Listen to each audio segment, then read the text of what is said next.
Hello, this is Linda from TULA Light. You're about to watch a video about kind of the day in the life of me channeling and what I get for information and what's been happening over the course of the last few weeks or more. A lot of it's about love, and I hope you can stick with it to the end. It's a really great channeling that I got to bring to you and share with you, and I'd love to hear what you think. Thanks.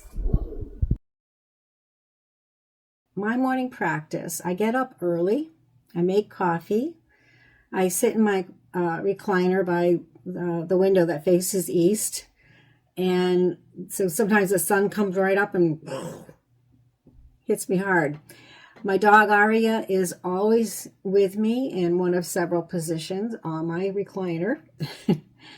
The light is just starting to come in, and I do a short meditation. I don't know if everyone knows what metta is, but it stands for loving kindness, and I'm not even sure where it comes from, but I came across guided meditation on metta, and it seemed to really resonate for me. So I pick up my pendulum, and I do my standard protective challenge. You have to say it 3 times when you're using a pendulum, or if you're using divining rods. I don't know if people use it for other things, but it goes like this. In the name of Christ, are you of the purest and highest light? And you say it 3 times. The guides or any entity is required to tell the truth when you ask this question. They can lie on the first 2, but by the 3rd one, they have to tell you the truth. So for 2 months now, the team I've been working with has been arriving in larger numbers and bringing more substantive material than I've ever before. They call themselves the Angel Galactic Council, and I call them AGC, because that's a mouthful. I've worked with them before. This time began in April, and it's been the most generative period of my channeling life, and I thought the last time I worked with them was the most generative. So they ask a lot. This morning, I did the challenge of 3, and on the 3rd one, I got something I never had gotten before. It wasn't a yes, and it wasn't a no. It was something in between, like a weak yes and then a circle and then a no. And it just basically was indecisive, which I thought was weird. This caused me to pause. So then I asked, well, who is here? And the answer came back, Jeggy. I'll spell it Jegggy. So I have to tell you about Jeggy before I tell you the rest of it. Some of you may have heard me mention him before. I'm not sure. But if you haven't heard me mention him, Jeggy is what is called a negative entity attachment by my angels.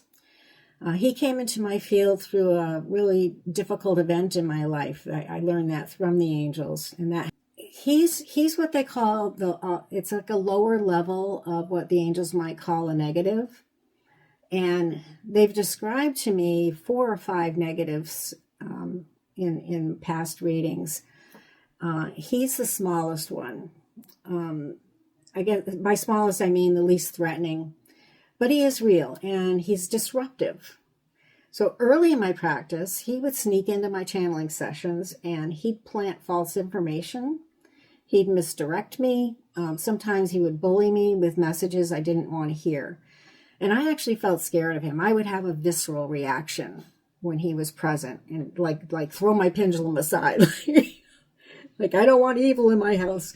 So I tried for a while to get rid of him. I cleared the house with sage one morning, thinking that would help, until like my asthma started acting up. Like, oh, that's sage. And I asked my guides about it, and they said, you don't really need the sage. You just need to say, leave now. And I'm like, oh, okay. So I tried saying, leave now, and he did. But he did keep coming back. Then I learned something the angels confirmed for me, which is Jeggy is mine for life. I can't expel him completely.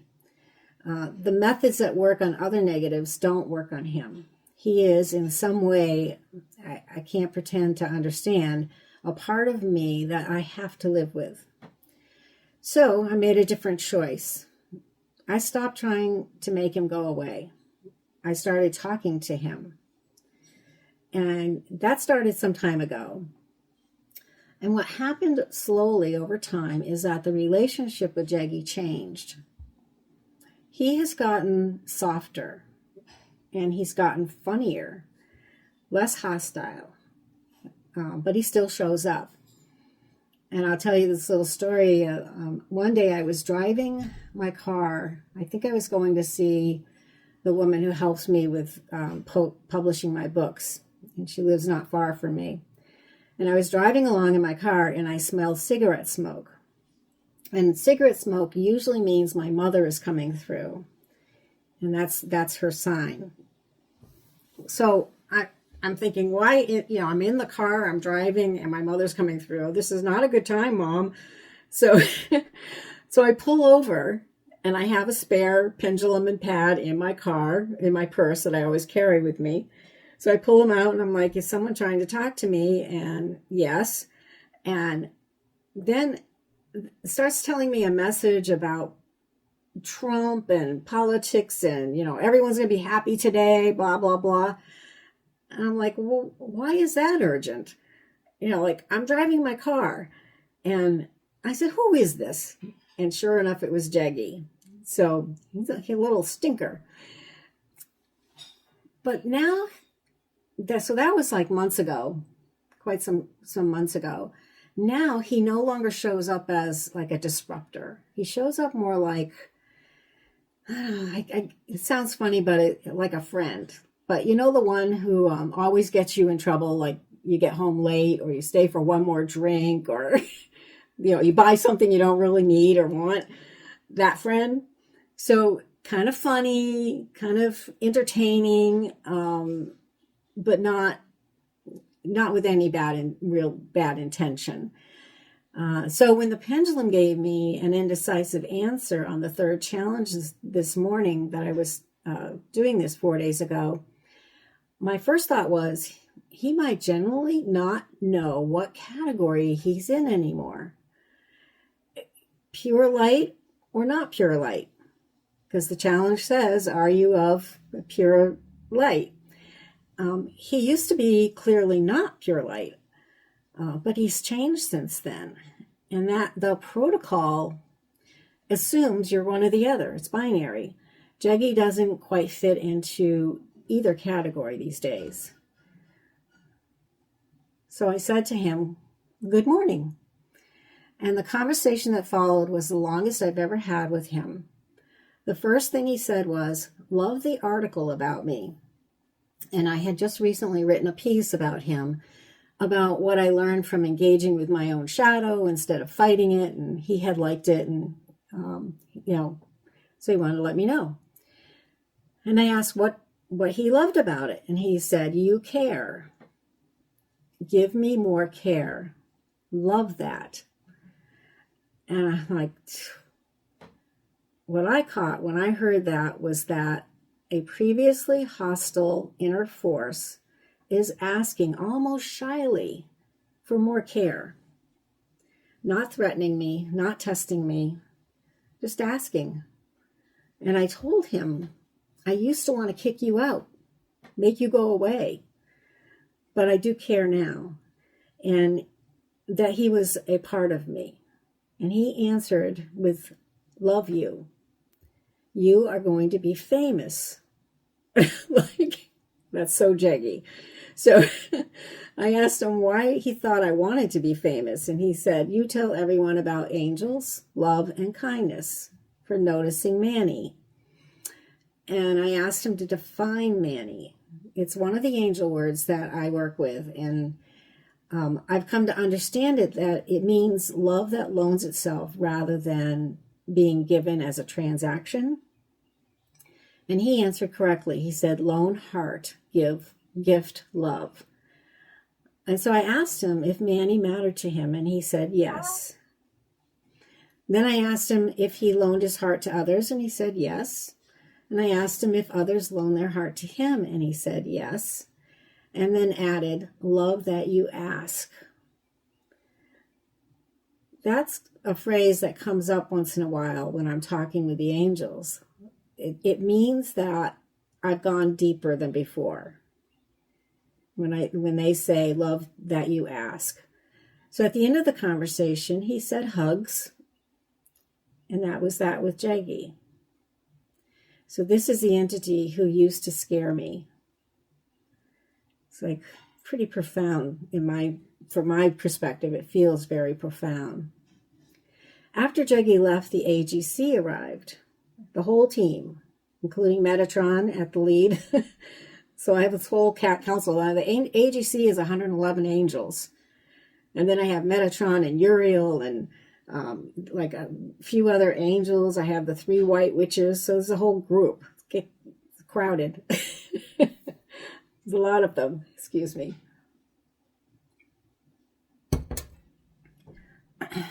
And so then things got kind of exciting, extraordinary, I guess.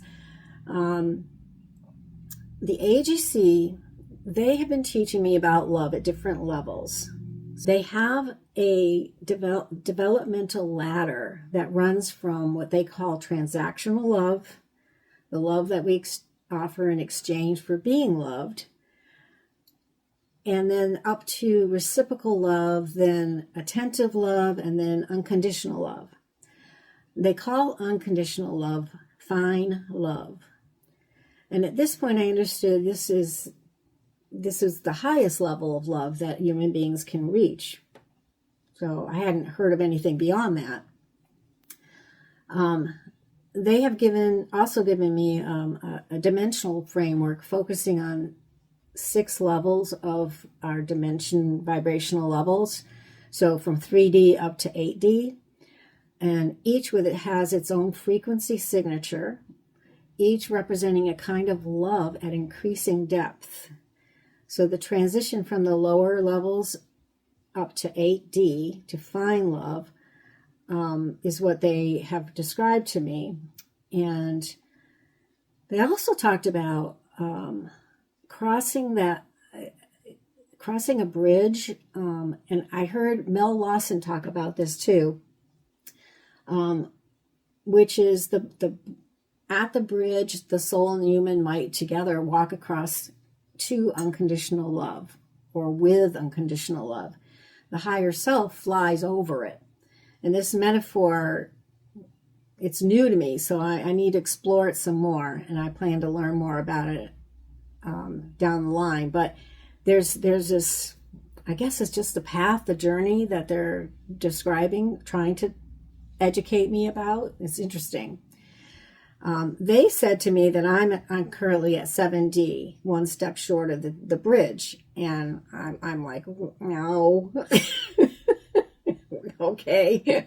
So I think that I am sometimes, but not all the time. So, and this was another thing that we had conversations about, is that we can be in a moment at a higher dimensional level, and then in another moment be at a different one. It's not this like you don't arrive and just stay there. Yeah.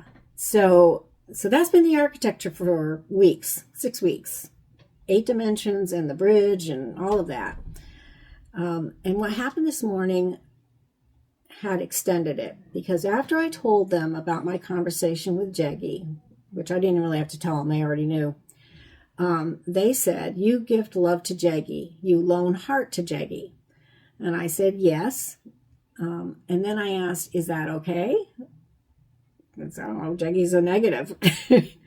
And they said, yes, you stay with. And then they started bouncing the pendulum around, going like G-I, G-G-G, I. Like they weren't really spelling anything, not a word. So I asked, are you stuck? And they said, yes. And they said, no words for love strength. love strength. And they repeated it, love strength, love strength, love strength. Then they said, love strength is God only. And they did 3 repetitions of that. Love strength is God only. I felt like a wash of quiet intensity come over me with that. And then I asked why they were telling me about love strength. And they said, when you love Jeggy, you love strength like God.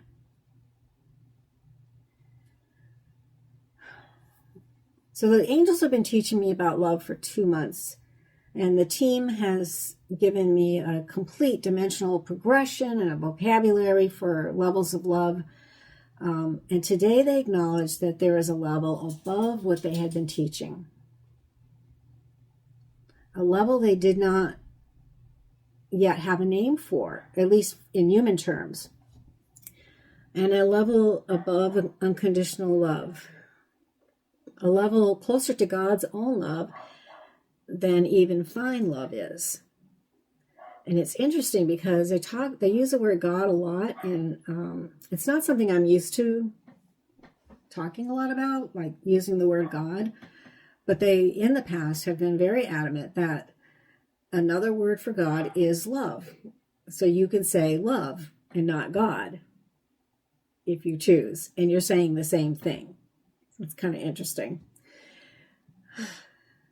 So they said the way you reach it, this strength love that's closer to God, is by loving the difficult one, the shadow, the trickster, the presence that by any standard spiritual framework we would be banishing. So when you love what is hard to love, that is when you love at God's strength. And I asked them if love strength was the same as fine love, and they said no. I asked if it was bigger, and they said yes. And then I asked if the love I shared with Jaggy was beyond fine love, and they said yes. And then I asked if it was closer to God's love, and I swung the pendulum in a huge yes, like back and forth. Back. I thought they were going to hit my chin. It was huge, and they were excited. So they had just delivered something that they had been wanting to give me, and I sat there in my recliner, calm, with my coffee, with Ari at my feet, and I tried to take in what they had just said.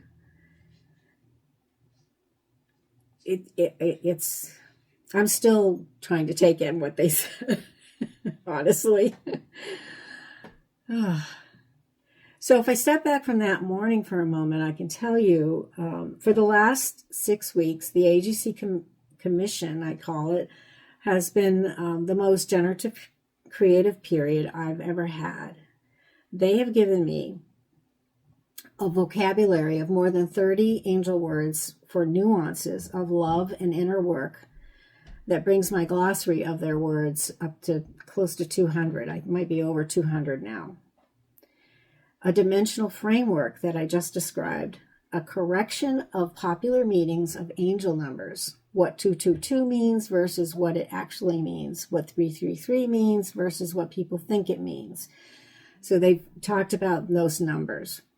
A framework for hope as the missing ingredient in most light workers' practice.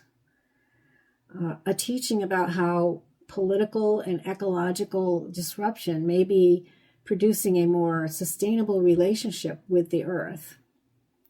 And a reframe of soul contract spirituality. They're saying there's no soul contract. There is no plan to harm. And now today, love strength. A tier of love above unconditional, access through loving what would normally be banished. So from this material I've produced in the last 6 weeks alone, 9 video scripts for a series called Numbers Among Us, 3 or 4 substantial essays for Substack and Medium, an article about Jeggy that I just mentioned, an essay about the ecological reframe, the opening of what I thought was going to be one book and is now becoming a series of 4. And yesterday, I drafted a complete short book in a single day It's called The Spiritual Journey is So Stupid Simple. And it is meant to be the lead in to the new series. So I'm like, when I just read that list, I'm like, holy shit, man. That's a lot that's been going on. It's like crazy. The pace of it is extraordinary and the volume is extraordinary. And I feel like I'm being moved. Like it's just like pushing me forward. So I'm working hard. I'm not always in charge of what arrives, and the material comes through faster than I can really process it. I write things down that I don't understand yet. Some of it I will understand months from now. Some of it I will only understand when I read it back to myself and find that it's teaching me something that I hadn't realized or hadn't received yet. For most of my life, I had been looking for a particular kind of spiritual ability to develop. Astral projection, medical intuition, healing, out-of-body experiences, all that sort of stuff. I would pester my guides about these abilities. I wanted them. I think a lot of people, when they first come into spirituality, are kind of thinking the same thing. Like, who wouldn't want that? I wanted proof I was on a spiritual path. I wanted gifts that I could see and feel and demonstrate. And it took a very long time, too long, for me to realize that I was already manifesting a real spiritual ability. I was a channel. I was a messenger. The way the work came out of me was through words. Books, articles, parables, videos, conversations like the ones I have with all of you. That's the ability. The angels have been giving it to me the whole time. I just kept looking past it because I was looking for something, more dramatic. And sometimes we can focus so hard on a goal that we don't see when it's already arrived. I share this with you because it is part of what I am coming to know about myself. And I see all this doing as learning. I realize is that I am in a process. I don't have to have this figured out. And I'm sharing what is coming through. I'm noticing patterns. I'm following the threads. I'm not standing in front of you with a polished system that I've mastered. I'm standing in front of you with a current creative experience that I'm still living inside. I'm an extroverted thinker. When I bring things up, when I talk about the work I'm doing, or when I share what's happening or has been happening, that's not bragging, it's not promotion, it's how I think. I have to say things out loud to know what I think about them. I have to bring them to other people to feel them out. I have to receive an inspiration through interaction with other people. So for months, my team has been gently nudging me to become part of a community in a substantial way, more meaningful way. Just joining a Facebook group of thousands of people isn't what they had in mind. And I do belong to a bunch of those groups. The thing I want you to hold most clearly is this. I am love. I am meant to share what I know about love with others. So I said at the beginning, I would love to hear what you think. Maybe share your own experience. But please feel free to leave a comment or even a short video of your own in the comments and tell me what you think. What are your views about so many topics that I brought up in this video? But mostly, I'm really curious about what do you think about the levels of love? Share that, comment, like, subscribe, all that good stuff. All right, and I'll see you next time. Bye-bye.